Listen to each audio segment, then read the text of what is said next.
చాలా అద్భుతంగా ఉంది. వదిలేస్తే మొత్తం తినేస్తాను, నా సరదా తీరేంత కొంచెం ఇంకొక తిని వదులుతాను.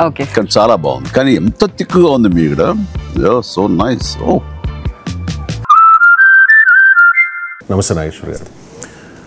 తెలుగుదేశం పార్టీ మహిళా ఎమ్మెల్యే వేమిరెడ్డి ప్రశాంత్ రెడ్డిపై వైఎస్ఆర్ కాంగ్రెస్ పార్టీ నేత నల్లపురెడ్డి ప్రసన్న కుమార్ రెడ్డి చేసిన వ్యాఖ్యల వివాదం కొనసాగుతూనే ఉంది సార్.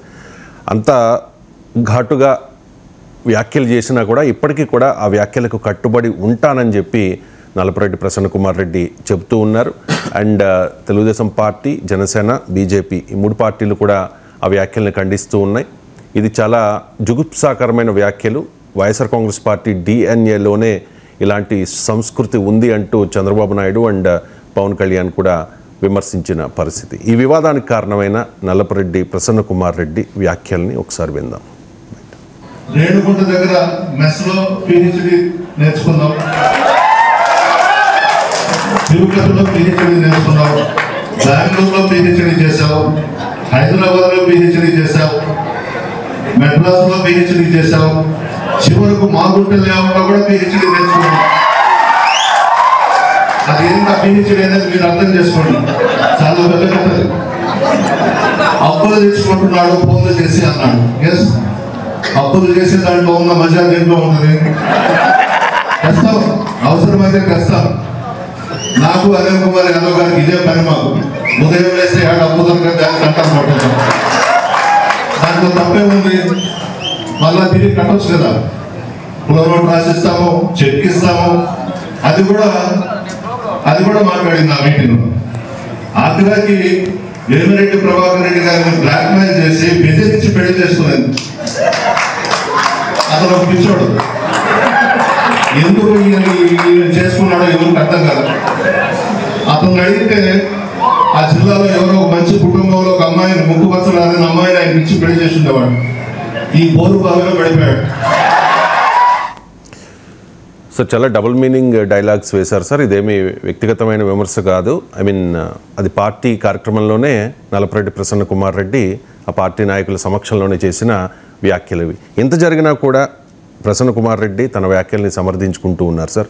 ఇలా వ్యక్తిగత విమర్శలు చేయడం ద్వారా వైఎస్ఆర్ కాంగ్రెస్ పార్టీకి కలిసి వచ్చేది. అసలు వ్యక్తిగత విమర్శలే అభ్యంతరకరం అంటే అందులో అసభ్యంగా, అందులో ఈ స్థాయిలో వ్యాఖ్యలు చేయడం అనేది ఇంకా దుర్మార్గం. అనుమానం లేకుండా జుగుప్సాకరమైన వ్యాఖ్యలే. దానికి జనం కేరింతలు కొట్టడం ఇంకా బాధ అనిపిస్తుంది. అంటే ప్రజల కన్జంప్షన్ కూడా ఎలా ఉంది అంటే నాయకులు ఎందుకు ఇలా తయారయ్యారు అంటే ప్రజలు కూడా దాన్ని వెగటుగా భావించారు. ఇప్పుడు మళ్ళాంటి వాళ్ళకి వినాలి అంటేనే అసహ్యం వేస్తుంది, కానీ వారికి అసహ్యం అయ్యాక ఆనందం వేస్తుంది. అంటే ఏ రకమైన కల్చర్ను పెంచి పోషించారు అనేది వాళ్ళ అర్థమవుతుంది. సో ఈ అసహనము వ్యక్తిగతంగా విధానాల పరంగా విమర్శించవచ్చు. ఆ వ్యక్తి ఏదైనా అవినీతికి పాల్పడితే తాను విమర్శించవచ్చు. కానీ పర్సనల్ లైఫ్లోకి వెళ్ళి అబద్ధాలని ఇష్టం వచ్చినట్టుగా నేను చెప్తాను, ఈవెన్ నిజాలైనా చెప్పకూడదు, అలాంటి అబద్ధాలను కూడా చెప్తాము అంటే అర్థం లేని పని కదా. అది ఇప్పుడు దానిపైన నిజమా అబద్ధమా చర్చించడం అంతకన్నా మూర్ఖత్వం అవుతుంది.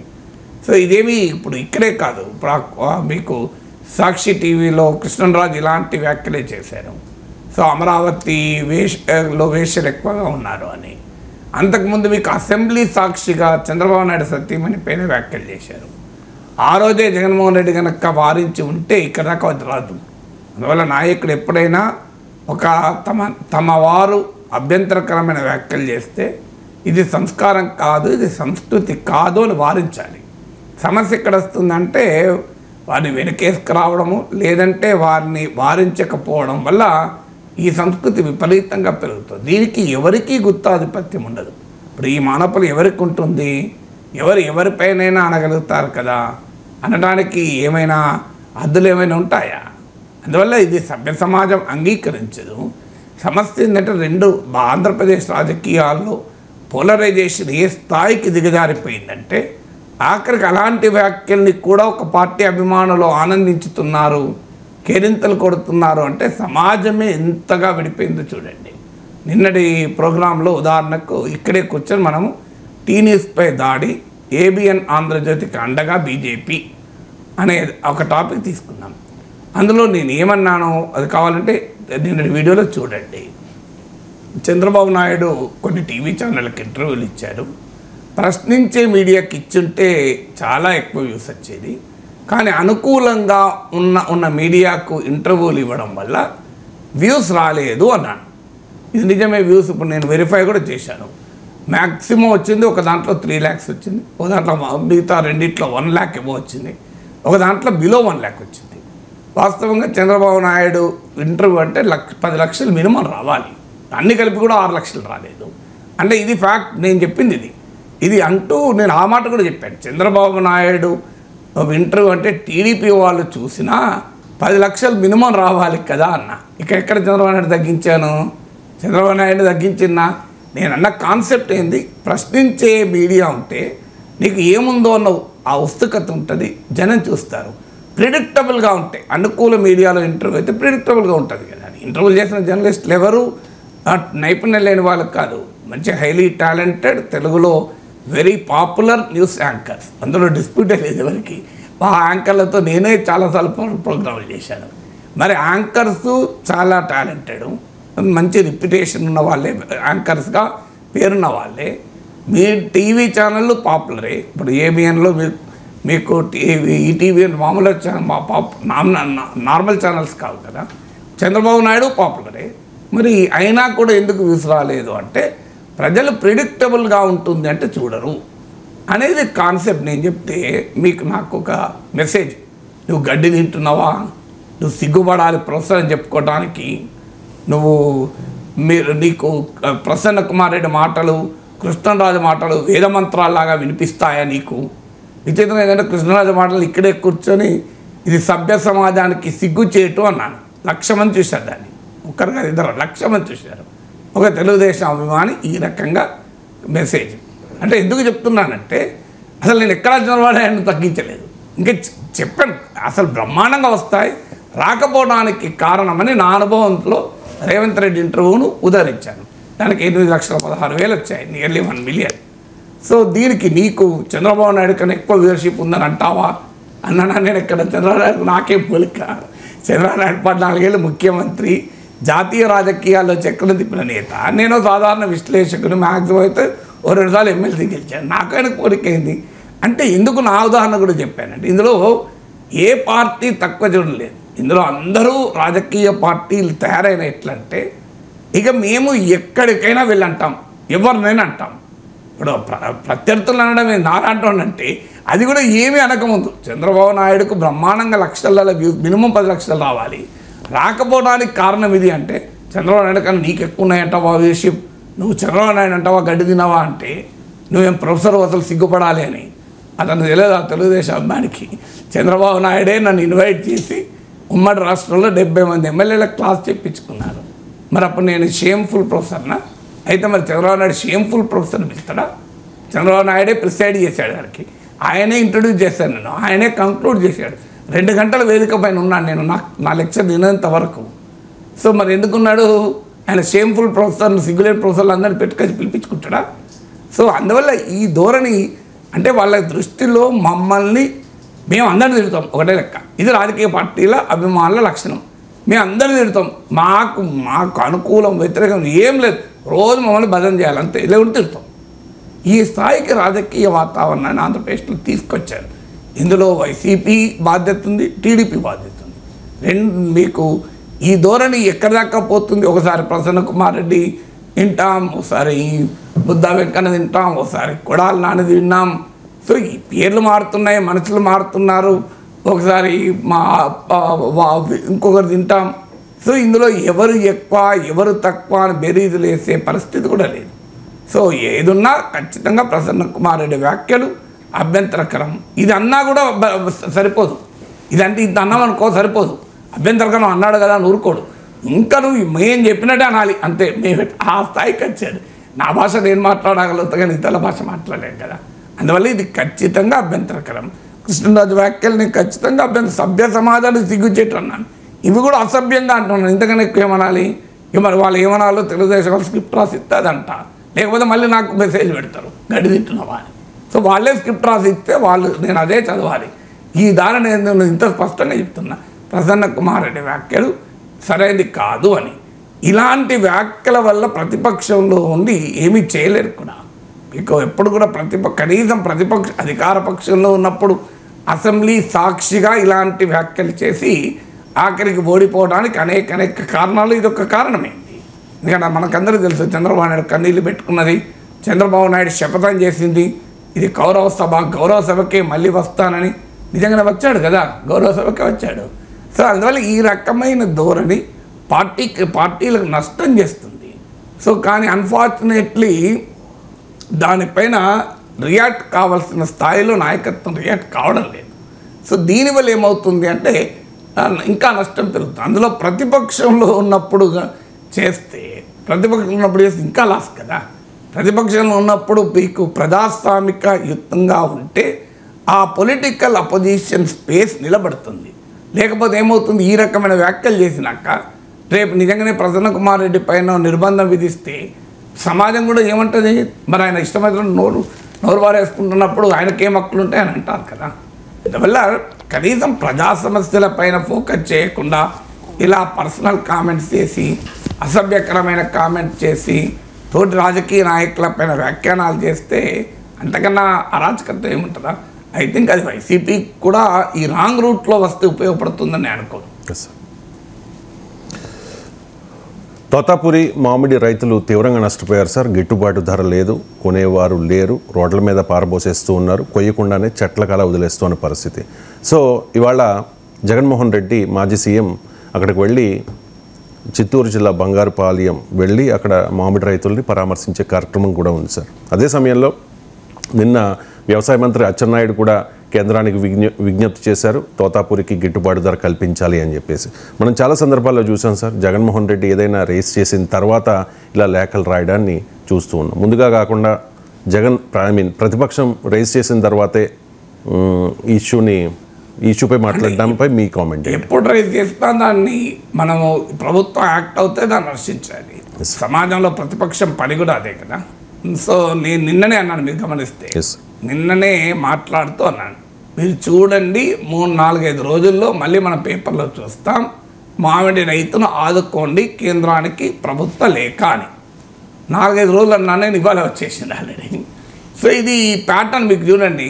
గుంటూరు మిర్చి ఆడకు జగన్ వెళ్ళాడు, మిర్చి రైతుల్ని ఆదుకోండి కేంద్రానికి లేఖ. తర్వాత నెక్స్ట్ పొగాకు దగ్గరికి వెళ్ళాడు, రైతు దగ్గరికి వెళ్ళాడు, వెళ్ళడము వివాదమైంది, వేల సంఖ్యలో జనాన్ని తీసుకెళ్లారు, అసలు అది రప్ప అన్నారు, దాన్ని 1,00,000 మారింది. నేను దాన్ని ఏమి సమర్థించడం లేదు, కానీ అపోజిషన్లో ఉన్న వ్యక్తి ఒక ప్రజా సమస్యను లేవనెత్తితే దాన్ని ప్రజాస్వామ్యవాదులు ఎవరైనా హర్షిస్తారు.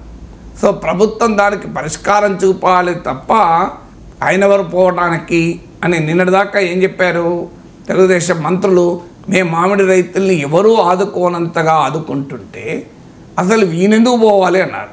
ఇప్పుడు మళ్ళీ అచ్చెన్నాయుడు లేఖ ఏంటి, మళ్ళీ అదేమి వ్యతిరేక మీడియాలో వచ్చిన వార్త కూడా కాదు నాకు తెలిసినంత వరకు. సో మీకు ఏదో జగన్ అనుకూల మీడియాలో వస్తే మనం ఏమన్నా అనుమానపడచ్చు నిజమా కాదా అని. సో జగన్ అనుకూల మీడియాలో రాని వార్త నాకు తెలిసినంత వరకు ఈనాడులో వచ్చిన వార్త అంటే ఈనాడు మరి ఈనాడు అయితే అనలేం కదా జగన్ అనుకూలమని. సో అందువల్ల మరి ఈ ప్యాటర్న్ ఏంటి? సో మీకు మిర్చి యార్డు గుంటూరు మిర్చి యార్డు జగన్ వెళ్ళాడు, మిర్చి రైతుల ఆదుకోండి కేంద్రానికి లేక, పొగాకు రైతుల దగ్గరికి వెళ్ళాడు, పొగాకు రైతులు ఆదుకోండి అని లేక, మళ్ళీ మామిడి రైతుల పరామర్శకు వెళ్తున్నాడు. ఆ వివాదం వేరు, 500 మందికి అనుమతిస్తే వేలలో పోతున్నారు. ఆ వివాదాన్ని పక్కకు పెడదాం. ఆ వివాదము పొలిటికల్ వివాదం. ముందైతే మామిడి రైతు పంట గిట్టుబాటు ధర ఈ అంశమైతే జనైన్ కదా. సో ఇప్పుడు మళ్ళీ మామిడి రైతులను ఆదుకోండి. ఈ లేఖ రాయడం ద్వారా 2 అంశాలని ప్రభుత్వమే ఇండికేట్ చేస్తుంది. ఒకటి, మామిడి రైతులకు ఇంకా రాష్ట్ర ప్రభుత్వం చేసింది సరిపోలేదు, అందుకే కేంద్రాన్ని అడుగుతున్నారు కదా. మామిడి రైతులు ఇబ్బందుల్లో ఉన్నారు, మామిడి రైతులు కష్టాల్లో ఉన్నారు అని జగన్మోహన్ రెడ్డి చేస్తున్న వాదనను మంత్రి లేఖ ఎక్నాలెడ్జ్ చేస్తోంది. రెండవది, జగన్మోహన్ రెడ్డి రైజ్ చేయడం వల్ల మామిడి రైతులకు ఉపయోగపడుతుంది. జగన్మోహన్ రెడ్డి రైజ్ చేసిన తర్వాత రాష్ట్ర ప్రభుత్వం స్పందిస్తోంది కనుక ఆ మేరకు అపోజిషన్ లీడర్ ఇష్యూని రైజ్ చేయడం వల్ల రైతులకు బెనిఫిట్ అవుతుంది. రాజకీయ వివాదాలు రప్పరప్పలు ఎక్కడ పోయినా ఈ బెనిఫిట్ ఏది అవుతుంది కదా రైతులు. అందువల్ల అపోజిషన్ లీడర్ రైజ్ చేయడాన్ని మనం ఆహ్వానించాలా వద్దా? ఎందుకంటే దానివల్ల లాభం జరుగుతున్నప్పుడు రైతులకు కనీసం ప్రభుత్వం లేఖనం రాస్తుంది. ఇది రెండవది. మూడవ పాయింట్ ఏంటిది, ప్రతిసారి కేంద్రానికి సహకరించని లేఖ రాస్తున్నారు. ఇది జగన్మోహన్ రెడ్డికి ఎందుకు ఇనిషియేటివ్ ఇస్తున్నారు? ఇది ఒక పొలిటికల్ పాయింట్. అంటే మీరు ప్రభుత్వంలో ఉన్నవారు ముందుగానే లేఖ రాస్తే అపోజిషన్ డిజార్మ్ అవుతుంది కదా.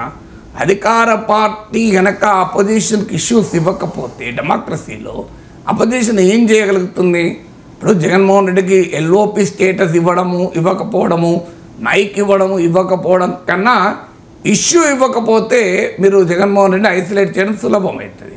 ఇష్యూ ఇవ్వకుండా చేయాలి అంటే ఆ జగన్మోహన్ రెడ్డి రైజ్ చేయాల్సిన అవసరం లేకుండానే ప్రభుత్వం రైజ్ చేసిందనుకోండి, ఇదే లేక 10 రోజుల ముందో 15 రోజుల ముందో రాస్తే అడ్వాంటేజ్ ఉండేది కదా.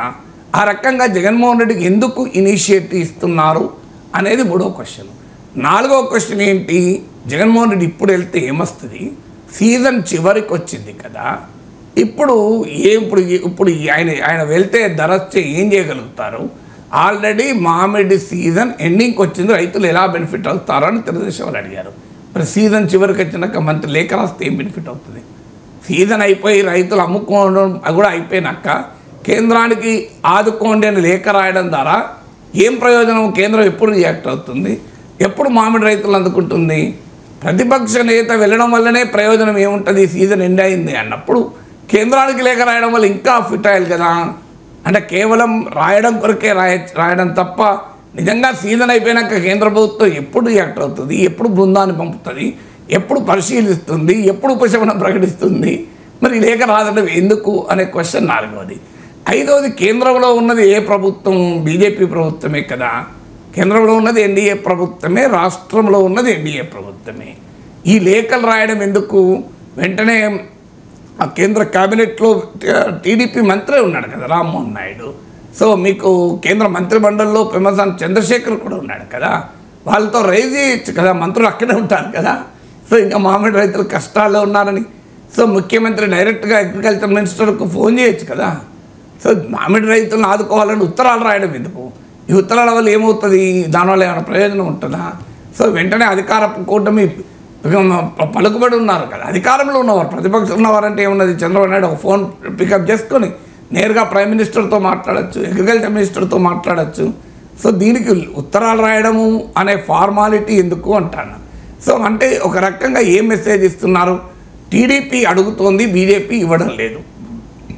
లేదంటే ఆంధ్రప్రదేశ్లో ఉన్న కూటమి అడుగుతోంది, కేంద్రంలో ఉన్న కూటమి ఇవ్వడం లేదు. అంటే మోడీ ప్రభుత్వం మిర్చి రైతు, పొగాకు రైతు, ఇప్పుడు మామిడి రైతు, ఆంధ్రప్రదేశ్లో ఉన్న 3 పంటలు వేసే రైతులకు ఇంతవరకు ఏమి ఇవ్వలేదా? మరి ఆదుకోవడం లేదా? అంటే రాష్ట్ర ప్రభుత్వం లేఖలు అది కూడా సీజన్ చివరికి వచ్చే వరకు లేఖలు రాయాల్సిన పరిస్థితి తెచ్చుకుంటున్నారు కదా. ఎందుకు మరి కేంద్ర ప్రభుత్వం యాక్ట్ కావడం లేదు ముందుగా? ఎందుకు కేంద్రం రాష్ట్ర ప్రభుత్వం సహకారాన్ని అందించడం లేదు అనే ప్రశ్నలు కూడా ఉత్పన్నం అవుతాయి కదా ఈ లేఖ ద్వారా. ఇక నెల్లూరు జిల్లాలో వస్తున్న ఇండోసోల్ పరిశ్రమపై వివాదం కొనసాగుతోంది సార్. భూముల సేకరణను రైతులు వ్యతిరేకిస్తూ ఉన్నారు, రోడ్డెక్కి నిరసన కూడా వ్యక్తం చేస్తున్న పరిస్థితి.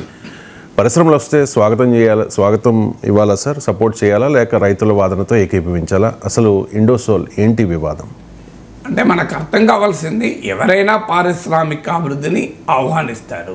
పరిశ్రమలు రాకుండా సంపద సృష్టించబడదు, ఉద్యోగాలు రావు, ఉపాధి రాదు. కానీ పరిశ్రమల వల్ల ఉన్న ఉపాధి పోతే ఏంటి? మీకు ఈ వివరాలకు పోతే నేను చెప్పే మాట ఏంటో అర్థమవుతుంది. ఎందుకు ఇక్కడ రైతాంగం ఈవెన్ వైసీపీ వారికి కాదు, తెలుగుదేశం వారికి సంబంధించిన వాళ్ళకు కూడా రోడ్డెక్కారు.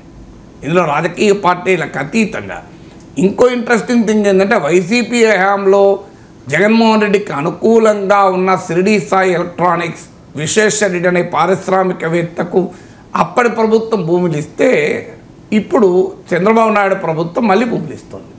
అంటే ఒక పారిశ్రామికవేత్త విషయంలో జగన్ అయినా చంద్రబాబు నాయుడు అయినా ఒకే రకంగా వివరిస్తున్నారు అన్నదానికి ఇది ఒక ఉదాహరణ కదా. మీకు దానికి ఎగ్జాంపుల్ అదానీ ఇష్యూ కూడా ఉంది కదా. ఇప్పుడు అదానీ టైంలో జగన్మోహన్ రెడ్డి ఒప్పందాలు చేసుకున్నాడు. 1750 కోట్లు ఆ లంచాలు కూడా ఇచ్చాడు అదానీ అని అమెరికా కోర్టులో కేసు పడింది. ఇప్పటి ఆర్థిక మంత్రి అయిన కేశవ్ అప్పటి పబ్లిక్ అకౌంట్స్ కమిటీ చైర్మన్గా కోర్టులో కేసు వేసాడు. సో సెంట్రల్ ఎలక్ట్రిసిటీ రెగ్యులేటరీ కమిషన్కి వెళ్ళాడు. ఇప్పుడు ఏమైంది? అదానీ పైన కేసు లేదు, జగన్ పైన కూడా కేసు లేదు, ఎక్కడ ఏ విచారణ లేదు. ఒప్పందాలు రద్దు చేసుకుంటారా రద్దు చేసుకోరా తర్వాత సంగతి. ఒప్పందాలు రద్దు చేసుకుంటే 3000 కోట్లు నష్టమవుతాయని చంద్రబాబు నాయుడు అన్నది చూశాను నేను అనేది ఒప్పందాలు రద్దు చేసుకోకండి, క్రిమినల్ కేసు అయితే పెట్టాలిగా లంచం తిన్నందుకు. ఎందుకు ఇప్పటి వరకు 1750 కోట్లు జగన్మోహన్ రెడ్డి లంచం తిన్నాడని జగన్మోహన్ రెడ్డి పేరు పెట్టకపోతే రాష్ట్ర ప్రభుత్వ పెద్దలు ఉన్నారు. అదానీ లంచం ఇచ్చాడని అమెరికా కోర్టులో కేసు పెడితే ఇప్పటి వరకు ఆంధ్రప్రదేశ్లో ఎందుకు కేసు లేదు? పోనీ అదానీ పైన కేసు పెట్టకండి, మోడీ కోపం వస్తుంది. జగన్ పైన ఎందుకు కేసు పెడతలేరు? ఇప్పుడు అదానీతో కుదుర్చుకున్న చీకటి ఒప్పందం అని తెలుగుదేశం ఆరోపించిన ఒప్పందం, నేను చెప్పేది కాదు అది, తెలుగుదేశం హైకోర్టుకు వెళ్ళిన ఒప్పందం పైన ఎందుకని ఇప్పటికీ జగన్మోహన్ రెడ్డి పైన కేసులు పెడతలేరు? అంటే ఈ 2 ఉదాహరణలు ఏం చెప్తున్నాయి? సో అదానీ సోలార్ పవర్ ఒప్పందాల పైన జగన్మోహన్ రెడ్డి 1750 కోట్లు లంచాలు తీసుకున్నారన్నా దాన్ని ఏ తెలుగుదేశం నాయకుడు ప్రస్తావించడు, కేసు పెట్టరు, టీడీపీ అనుకూల మీడియాలో వార్తలు రావు, అంతా గప్చు. ఇప్పుడు మళ్ళీ విశ్వేశ్వరరెడ్డి అనుకుంటాను సిరిడి సాయి ఎలక్ట్రానిక్స్ ఈ కంపెనీకి గత ప్రభుత్వం, నేను ఈటీవీ కథను చెప్తున్నాను, సో నేను వేరే కథను కూడా చెప్పడం లేదు. మీకు ఇంట్రెస్టింగ్ ఏంటంటే దీనిపైన జగన్ వ్యతిరేక మీడియా, అట్లీస్ట్ తెలుగుదేశం అనుకూల మీడియా అనకపోయినా TV5 ఈటీవీలో కథనాలు వచ్చాయి. మీరు గూగుల్లో యూట్యూబ్లో కొట్టండి వస్తుంది. ఈటీవీ కథనము చెప్తున్నాను నేను, నిన్న నైట్ వచ్చిన కథనం చెప్తున్నాను. సో జగన్మోహన్ రెడ్డి ప్రభుత్వము ఈటీవీ కథనం చెప్పాను, ఇవాళ కూడా ఈటీవీ యూట్యూబ్ ఛానల్లో ఉంది, మీరు చూడండి. ఏముంది? గత వైకాపా ప్రభుత్వము తమ జగన్మోహన్ రెడ్డి అనుకూల పారిశ్రామికవేత్త అయిన విశ్వేశ్వరరెడ్డికి చెందిన సిరిడి సాయి ఎలక్ట్రానిక్స్కు రామాయంపేట కావలి మధ్య సోలార్ ప్యానల్స్ పరిశ్రమ కొరకు భూములు కేటాయించింది. చంద్రబాబు నాయుడుకు కూటమి ప్రభుత్వం అధికారంలోకి వచ్చాక కొంత మార్పులు జరిగాయి. ఆ భూముల్ని బీపీసీఎల్కు కేటాయించారు. దానితో ఇండోసోల్ పరిశ్రమకు ఉలవపాడు మండలం, నెల్లూరు జిల్లా, పొట్టి శ్రీరాములు నెల్లూరు జిల్లా ఉలవపాడు మండలంలోని కరేడు గ్రామం వద్ద 8,348 ఎకరాలని కూటమి ప్రభుత్వం కేటాయించింది. ఎందుకంటే రామాయంపేట పోర్టుకు దగ్గరగా ఉంటుందని ఉద్దేశంతో ఈ రామాయంపేట కావలి మధ్య జగన్ ప్రభుత్వం ఇచ్చిన భూములకు బదులుగా ఈ భూములు ఇస్తున్నారు. అంటే దీని ఆన్సర్ ఏంటి? జగన్ అనుకూల పారిశ్రామికవేత్తకు చంద్రబాబు నాయుడు ఎందుకు భూములు ఇస్తున్నాడు? పొలిటికల్ పాయింట్ అయితే ఆన్సర్ ఉండాలి కదా. అంటే పారిశ్రామికవేత్త జగన్ ఉంటే జగన్, చంద్రబాబు ఉంటే చంద్రబాబులను ప్రభుత్వాలు మేనేజ్ చేయగలుగుతున్నారా అనే క్వశ్చన్ వస్తుంది కదా. మరి జగన్మోహన్ రెడ్డి ప్రభుత్వం ఇచ్చిన భూముల్ని మళ్ళీ చంద్రబాబు నాయుడు ప్రభుత్వం అదే పరిశ్రమకు ఎందుకు ఇస్తున్నారు అనేది పొలిటికల్ పాయింట్. అంటే అదానీ నుంచి సిరిడి సాయి ఎలక్ట్రానిక్స్ వరకు, అదానీ నుంచి విశ్వేశ్వరరెడ్డి వరకు ట్రెండ్ ఏంటి? పారిశ్రామికవేత్తల ప్రయోజనాల కొరకు వచ్చినప్పుడు జగన్ చంద్రబాబు ప్రశ్నించడు, చంద్రబాబుని జగన్ ప్రశ్నించడు. అందుకే మీకు జగన్మోహన్ రెడ్డి మామిడి రైతుల దగ్గరికి వెళ్ళాడు, పొగాకు రైతుల దగ్గరికి వెళ్ళాడు, మిర్చి రైతుల దగ్గరికి వెళ్ళాడు, ఉలవపాడు రైతుల దగ్గరికి ఇప్పటి వరకు వెళ్ళలేదు. మరి వెళ్తాడో చూడాలి. ఎందుకు వెళ్ళడు? మరి ఎందుకు ఈ భూములు రద్దు చేయమని జగన్ డిమాండ్ చేయాలి కదా. సో మీకు సిరిడి సాయి ఎలక్ట్రానిక్స్కి చేస్తున్న భూ కేటాయింపులు అన్యాయం, వీటిని రద్దు చేయండి అని జగన్మోహన్ రెడ్డి అన్నట్టయితే చూడాలి ఎక్కడ. మరి ఎందుకు అన్నాడు అంటే ఇది ఒక పొలిటికల్ పాయింట్. ఇక మీరన్న సమస్య ఏంటి అనేది, ఇది మీకు సింగరాయకొండ కందుకూరు ప్రాంతంలో వస్తుంది. ఇది ఒకప్పుడు ప్రకాశం జిల్లా, ఇప్పుడు నెల్లూరు జిల్లా, ఉలవపాడు మండలం. మీకు ఉలవపాడు మామిడి తోటలు చాలా ఫేమస్. దంగనపల్లి మామిడి పండ్లు ఉలవపాడు మామిడి తోటలకు రారాజు అని పిలుస్తారు. మీకు ఆ ఉలవపాడు మండలంలో కరేడు అనే గ్రామం, సుమారు 18,000 జనాభా ఉంటుంది. చుట్టూ హామ్లెట్స్ ఉంటాయి. నాకు 16 హామ్లెట్లు ఉన్నట్టు గుర్తు, బట్ ఏమే కొద్దిగా అటు ఇటు ఉండొచ్చు. ఇందులో 3 హామ్లెట్స్లో పూర్తిగా మత్స్యకారులు ఉంటారు. నేను ఎందుకంటే సింగరాయకొండ రెండు సార్లు వెళ్ళాను, కందుకూరు 2 సార్లు వెళ్ళాను కనుక ఆ ప్రాంతం కూడా తెలుసు నాకు కొద్దిగా. మీరు ఈ ప్రాంతంలో ఒక 10 గ్రామాల్లో గిరిజనులు కూడా ఉంటారు అనుకుంటా నాకు తెలిసినంతవరకు. సో అందువల్ల బట్ ఈ మత్స్యకారులు అయితే గణనీయంగా ఉంటారు. సో ఇక్కడ 16,000 ఎకరాలు ఉంటే 8,348 ఏకర్స్ కేటాయిస్తున్నారు. ఇందులో ఈ హ్యామ్లెట్లు మొత్తం ఇళ్లతో సహా లేపిస్తున్నారు, ఇళ్లతో సహా. ఇక కరేడు గ్రామం మాత్రమే మిగులుతుంది. ఆ కరేడు గ్రామంలో ఉండే రైతుల పొలాలు కూడా ఎగిరిపోతాయి, అంటే వాళ్ళ ఇల్లు ఉంటే పొలం ఉండదు. సో ఈ స్థాయిలో 8,348 ఏకర్స్ మామూలు కాదు కదా. ఒక పరిశ్రమకు 8,348 ఎకరాలు ఇవ్వడం అవసరమా అనేది ఒక క్వశ్చన్. ఇస్తే మరి ఈ భూమి ప్రత్యేకత ఏంటి? ఈ భూమిలో 20 ఫీట్లు తవ్వితే వాటర్ వస్తుంది. అంత శ్రేష్టమైన హైలీ వాటర్ ఉన్న వెట్ ఏరియాస్. దేశవ్యాప్తంగా అంతర్జాతీయంగా కూడా వెట్లాండ్ ప్రొటెక్షన్ కోసం చట్టాలు ఉన్నాయి, కన్వెన్షన్స్ ఉన్నాయి. ఎందుకంటే భూమి పైన వెట్లాండ్స్ని ప్రొటెక్ట్ చేయాలి. ఎందుకంటే వాటర్ సెక్యూరిటీ, ఫుడ్ సెక్యూరిటీ అనేది దేశానికి చాలా కీలకమని. ఈ భూముల్లో మీకు 2 నుంచి 3 పంటలు పండుతాయి. మీకు మామిడి, వేరుశనగ, సపోటా, జామ, కూరగాయలు పండుతాయి. సో ఇంత అద్భుతమైన భూములు, మామూలు భూములకు కాదు. సో మీకు ఈవెన్ రైస్ కూడా పండుతుంది. మీకు నెల్లూరు రైస్ చాలా ఫేమస్. మనం హైదరాబాద్లో కూడా తింటాం. నెల్లూరు రైస్ అనేది చాలా ఫేమస్. సో నెల్లూరు నుంచి అటు బుచ్చిరెడ్డిపాలెం వైపు కూడా మీకు బుచ్చిరెడ్డిపాలెం ఆ చుట్టూ కూడా రైస్ పండుతుంది. మీకు ఈ ప్రాంతము అంత శ్రేష్టమైన 2-3 పంటలు ఇచ్చే భూములు, అంత విలువైన భూములను ఎందుకు పరిశ్రమకి ఇవ్వాలి? పరిశ్రమకి భూములు ఇవ్వాల్సిందే, కాదని కాదు. ఎక్కడ నీళ్లు లేని భూములు, మీకు డ్రై ల్యాండ్స్, ఆదాయం లేని ప్రజలకు ఆ భూమి నుంచి ఆదాయం లేని చోట పరిశ్రమ పెడితే ప్రజలకు కూడా ఉపయోగం. ఇక్కడ ఆల్రెడీ ప్రజలకు జీవనాధారం భూమి, ఆదాయం వస్తుంది. ఎంత ఆదాయం వస్తుందో కూడా లెక్కలుపుతాను మీకు. కనీసం ఒక ఎకరంలో 50,000 నుంచి 70,000 కౌలు వస్తుంది.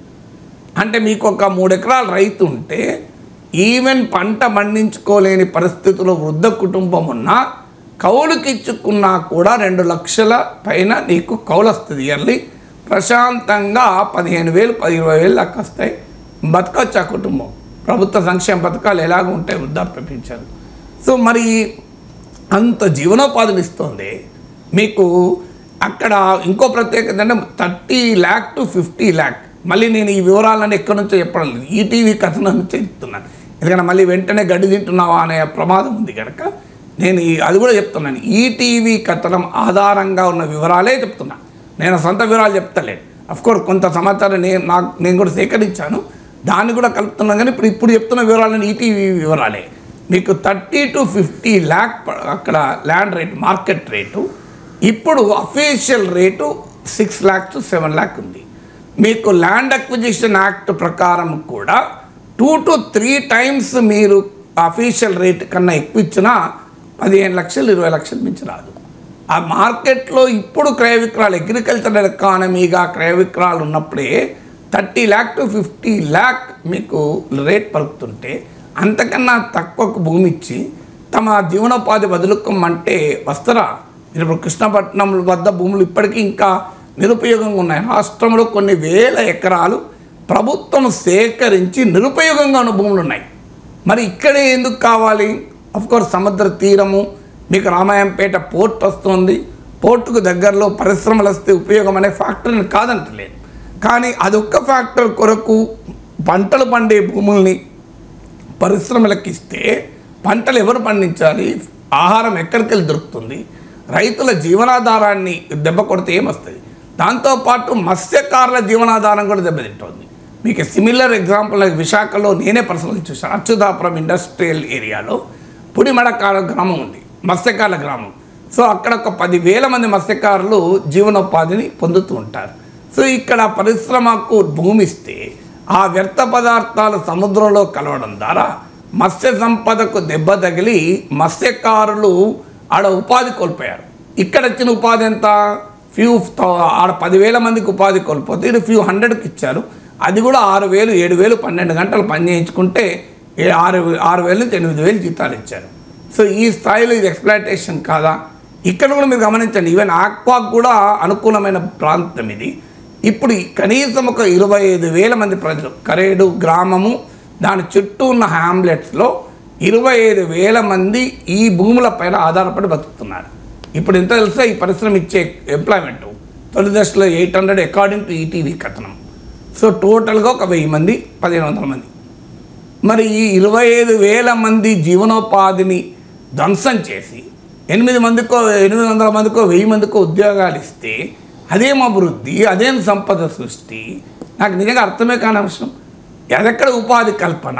ఈ విషయంలో మళ్ళీ జగన్ ప్రభుత్వం, చంద్రబాబు నాయుడు ప్రభుత్వ వైఖరిలో ఎందుకు మార్పు ఉండదు? ఒకే రకమైన వైఖరి ఎందుకు ఉంటుంది? అందుకే మీరు అక్కడ వ్యతిరేకించే వాళ్ళు అన్ని పార్టీల వాళ్ళు ఉన్నారు. మీరు అడగండి, ఈవెన్ తెలుగుదేశానికి చెందిన రైతులు కూడా వ్యతిరేకిస్తున్నారు. సో చంద్రబాబు నాయుడు ప్రభుత్వానికి ఒక పెద్ద హెడేక్గా మారబోతుంది ఇష్యూ.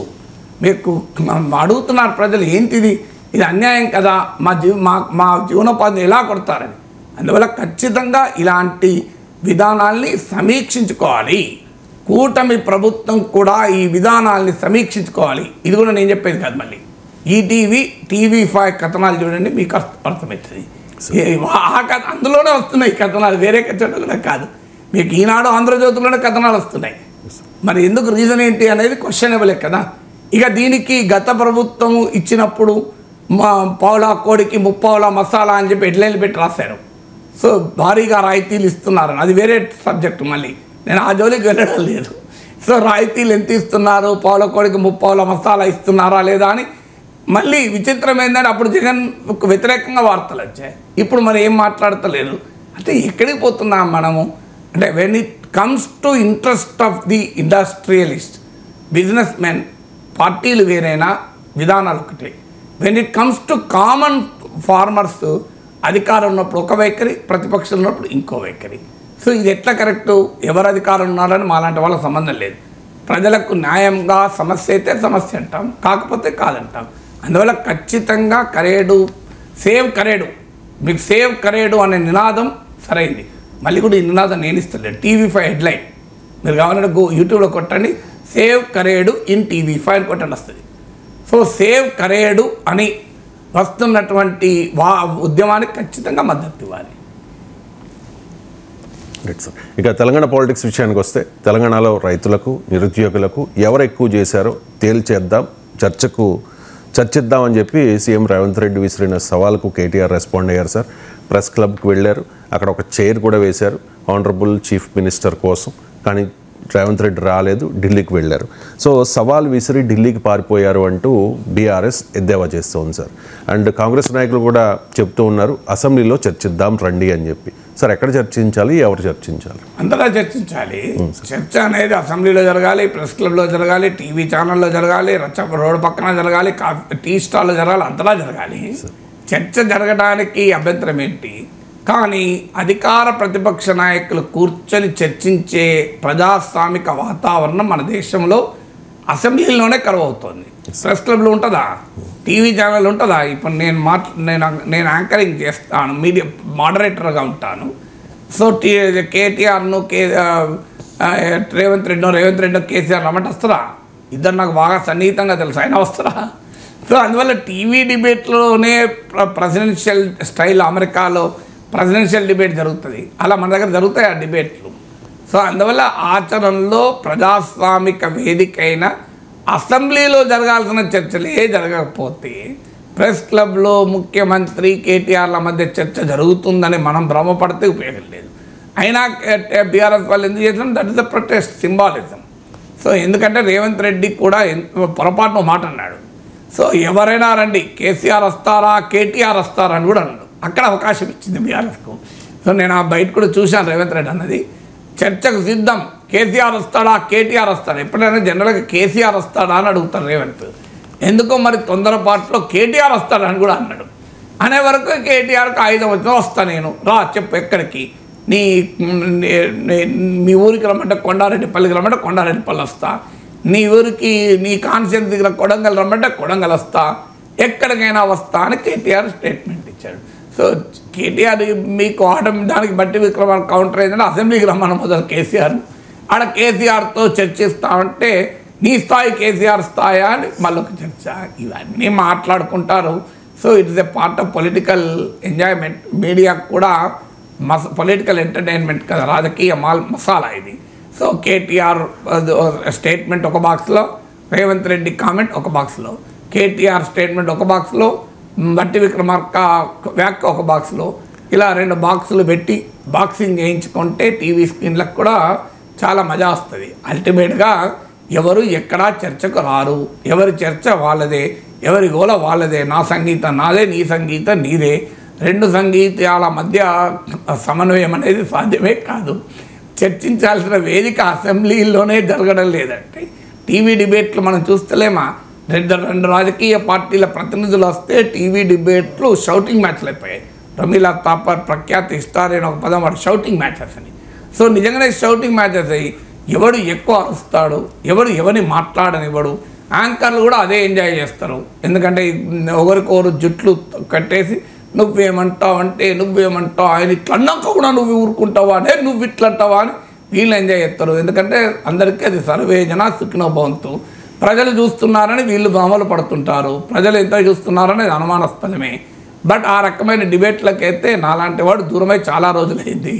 నేను ఈ మధ్య వెళ్ళడం కూడా లేదు. అసలు ఎక్కడ ఈ షౌటింగ్ మ్యాచ్లు జోలికి పోవడం లేదు. నేను ఒక్కడిని ఉంటేనే టీవీకి వస్తా, లేకపోతే రాడని చెప్పేసిన. ఎందుకంటే టైం వేస్ట్ అనేది డిబేట్ లాగా ఎక్కడ జరుగుతుంది? అసెంబ్లీలోనే డిబేట్ లాగా జరగడం లేదే. సో మీకు బయట ఎక్కడ జరుగుతుంది? అందుకే మీకు చిన్నపిల్లలు ఉన్న ఇంట్లల్లో అసెంబ్లీ డిబేట్లు టీవీలు వస్తే భయపడి టీవీ కట్టేస్తాను, కొట్లాడుకుంటున్నారు. మరి ఈ అరుపులు కేకలకు ఎక్కడైనా పిల్లలు భయపడతారేమో అని. సో అందువల్ల that stages gone. Democratic discourse, public debate, ఒక డీసెన్సీ. నీ అభిప్రాయాన్ని నేను అంగీకరించకపోయినా నీ అభిప్రాయాన్ని గౌరవిస్తాను, నీకు కూడా అభిప్రాయం చెప్పుకునే స్వేచ్ఛ ఉందని ఎక్కడున్నారు? ఇవాళ సోషల్ మీడియా యుగంలో మాకు భజన చేస్తే నువ్వు భక్తునివి, మాకు భజన చేయకపోతే నువ్వు భయంకరమైన దుర్మార్గునివి, ద్రోహి అనే దశలో రాజకీయ వ్యవస్థ ఉంది కదా. ఇక జియోపొలిటికల్ ఇష్యూస్ విషయానికి వస్తే, ఆపరేషన్ సింధూర్ సమయంలో పాకిస్తాన్కు చైనా మద్దతు ఇచ్చింది. చైనా తన ఆయుధాలను పరీక్షించుకోవడానికి ఈ ఆపరేషన్ సింధూర్ని ఒక లైవ్ ల్యాబ్లా ఉపయోగించిందని భారత సైన్యం ఆరోపించింది కదా సార్. ఈ ఆరోపణకు చైనా కూడా రెస్పాండ్ అయింది. భారత్కు వ్యతిరేకంగా పాకిస్తాన్కు మేము మద్దతు ఇవ్వలేదు అని చెప్పి చెప్తున్న పరిస్థితి. అండ్ భారత్తో సంబంధాలను బలోపేతం చేసుకుంటామని కూడా చైనా చెప్తున్న పరిస్థితి. చైనా వాదన కరెక్టేనా సార్? అంటే ఆపరేషన్ సింధూర్ సమయంలోనే ఆయుధాలు ఇచ్చావా, అంతకు ముందు ఆయుధాలు ఇచ్చావా, ఇది ఫైనల్ డీటెయిల్స్ యొక్క అంశం. ఫ్యాక్ట్ రిమైన్స్, పాకిస్తాన్ కొనే ఆయుధాల్లో, ఇంపోర్ట్ చేసుకున్న ఆయుధాల్లో 81% చైనావే. సో అందువల్ల చైనా ఆయుధాలతో పాకిస్తాన్ యుద్ధం చేసినది నిజం. చైనీస్ ఎయిర్ డిఫెన్స్, చైనీస్ యుద్ధ విమానాలు, ఈవెన్ చైనీస్ మీడియా కూడా పెద్ద ఎత్తున క్యాంపెయిన్ కూడా చేసింది. రాఫెల్ యుద్ధ విమానాలని కూలిపోయాయని, ఎందుకు మా యుద్ధ విమానాలు రాఫెల్ కన్నా మంచివి అని.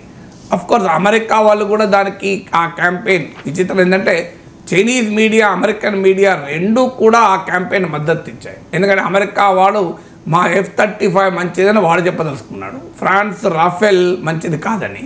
సో అందువల్ల వాళ్ళు మన భారతదేశ యుద్ధ విమానాలు కూలిపోయిన వార్తల్ని చైనీస్ మీడియా యాంప్లిఫై చేసింది, అమెరికన్ మీడియా కూడా యాంప్లిఫై చేసింది.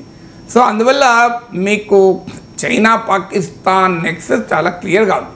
అయితే భారత్కు వ్యతిరేకంగా కాదు, ఎవరికి వ్యతిరేకంగా ఉంటుంది? పాకిస్తాన్ ఇంకెవరి మీద యుద్ధం చేసింది? సో మీకు అమెరికా కూడా ఇదే వాదన చేసింది.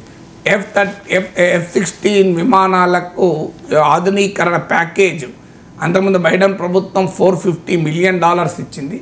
ట్రంప్ ప్రభుత్వం $397 మిలియన్ ఇచ్చినప్పుడు కూడా కండిషన్ ఏంది? దీన్ని కౌంటర్ టెర్రరిజానికి మీదనే వాడాలని.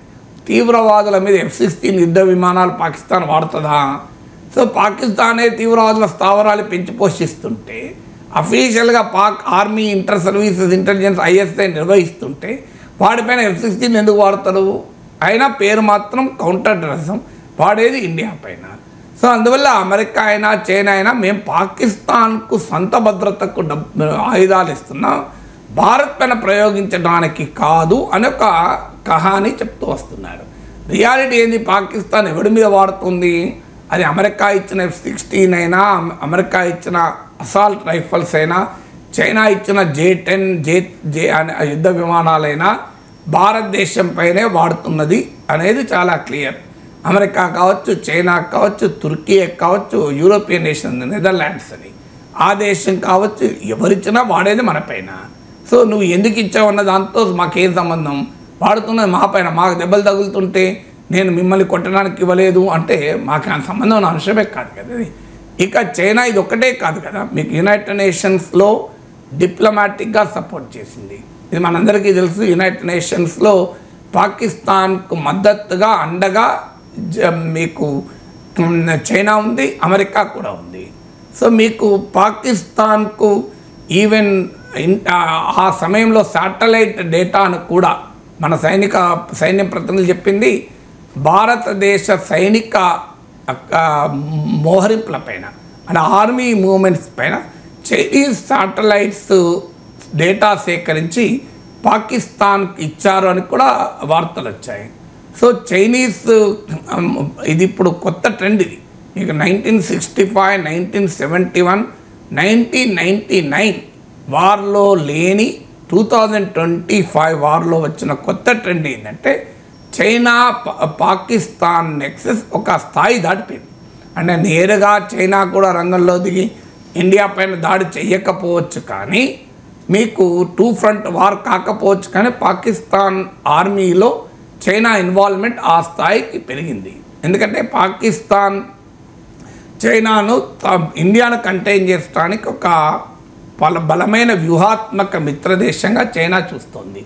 భారతదేశం అమెరికా నాయకత్వంలోని చైనా వ్యతిరేక కూటమి క్వాడ్లో భాగం. సౌత్ చైనా సీలో మనం చైనా వ్యతిరేక పొజిషన్ తీసుకుంటున్నాం.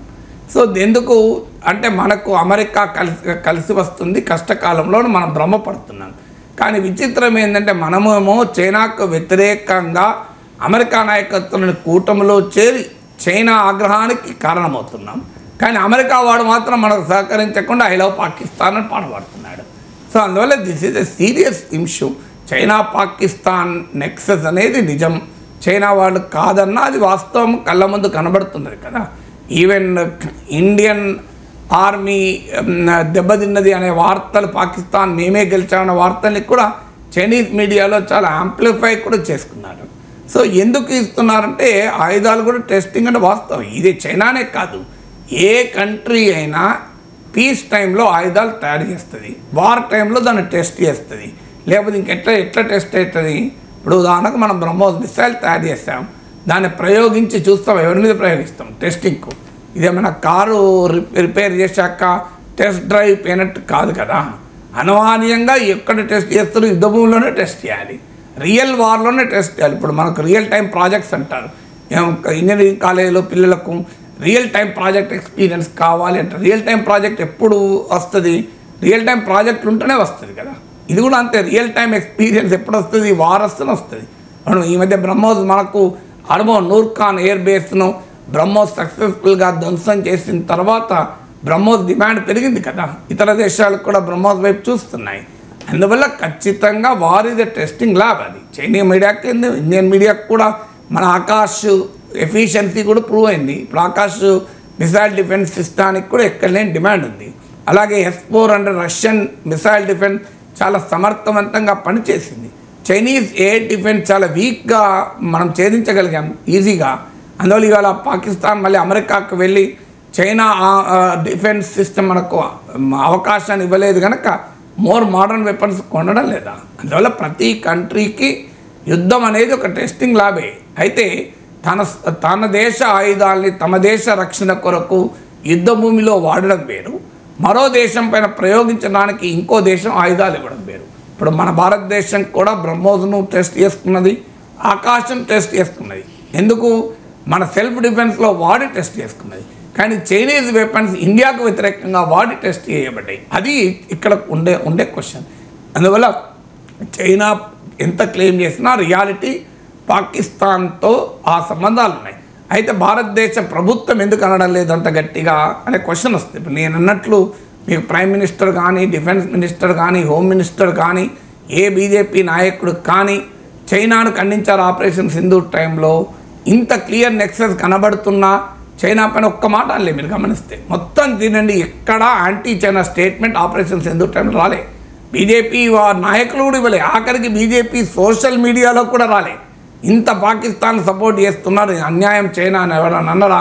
మనలాంటి వాళ్ళం అన్నాం టీవీలో కూర్చొని. ఎందుకు అనలేదు అంటే అదొక వ్యూహాత్మక నిర్ణయమే. ఎందుకంటే దేశ ప్రయోజనాల రీత్యా ఏకకాలంలో 2 దేశాలతో ఘర్షణ క్షేమదాయకం కాదు. అందువల్ల ఖచ్చితంగా చైనాను న్యూట్రలైజ్ చేయగలగాలి, లేదా చైనాను ప్రొవోక్ చేయకూడదనే ఉద్దేశంతో చైనా పాకిస్తాన్ నెక్సెస్ ఇంత క్లియర్గా కనబడ్డా ఆపరేషన్ సింధూర్ సమయంలో మన నాయకులు పాకిస్తాన్ విమర్శించారు తప్ప చైనాను ఒక్క మాట అనలేదు. అనకపోవడం కారణం it is a strategic calculation. అందువల్ల 2 ఫ్రంట్ వార్ అడ్వైజబుల్ కాదు కనుక సో ఆ మేరకు చైనాతో రిలేషన్స్ పెంచుకోవడానికి కూడా ప్రయత్నం చేస్తున్నాం. అది కూడా నిజమే. ఇప్పుడు చైనా చెప్పడం ఏంటి, Shanghai cooperation organization meeting Rajnath Singh వెళ్ళలేదా? పాకిస్తాన్ మన నాయకులు ఎవరు వెళ్తలేరు, మరి చైనాకి వెళ్తున్నారు కదా. పాకిస్తాన్కు ప్రైమ్ మినిస్టర్ వెళ్ళడం కనుకనే సార్క్ సమావేశాలు 2015 తర్వాత జరగలేదు కదా. 2015లో సార్క్ సమ్మిట్ ఉండే పాకిస్తాన్లో, అప్పటి నుంచి ఇప్పటి వరకు జరగలేదు కదా. మీకు చైనా అప్పుడు ఫారిన్ మినిస్టర్ కూడా వెళ్తున్నాడు. ఈ China Jaishankar Shanghai cooperation organization మీద చైనా డామినేటెడ్ ఆర్గనైజేషన్, దాంట్లో మనం ఉన్నాం కదా. బ్రిక్స్లో చైనాతో సహా మనం ఉన్నాం కదా. సో అందువల్ల చైనాతో కలిసి మనం బ్రిక్స్లో ఉన్నాం, ఎస్సీఓలో ఉన్నాం. చాలా క్లియర్గా మనము మన నాయకులు చైనా వెళ్తున్నారు, చైనాతో నార్మలైజేషన్ టాక్స్ జరుపుతున్నారు. అందువల్ల ఆ పాయింట్ చైనా ఉన్నది రైట్, కానీ పాకిస్తాన్కు మేము సహకరించలేదు అన్నది నిజం కాదు కదా. Thank you so much sir.